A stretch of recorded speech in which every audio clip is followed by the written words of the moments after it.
Welcome to remix king channel.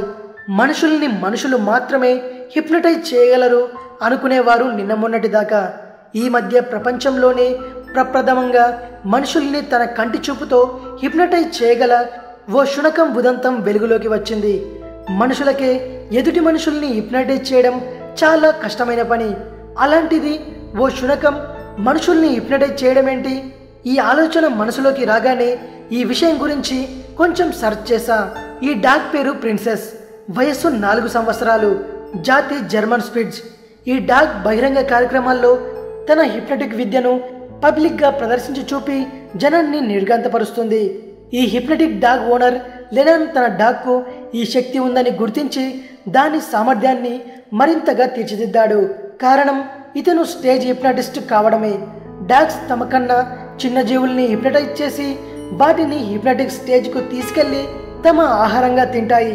కనుక డాగ్స్కు hypnotise చేయగల సామర్థ్యం ఉంది అంటారు పరిశోధకులు. యూకేలో హిప్నటిక్ డాగ్ ప్రిన్సెస్ ఏకంగా స్టేజ్ షోలు ఇస్తూ ప్రజల్లో సంచలనం సృష్టిస్తోంది. అతి త్వరలో దుబాయ్, ఆస్ట్రేలియాలలో కూడా స్టేజ్ ప్రదర్శనలు ఇవ్వబోతుంది. విచిత్రం కదూ ఇది విషయం. మరిన్ని ఇంట్రెస్టింగ్ వీడియోస్ కోసం రీమిక్స్ కింగ్ ఛానల్ని సబ్స్క్రైబ్ చేయండి. మరో వీడియోతో మీ ముందుకు వస్తాను. అంతవరకు సెలవు.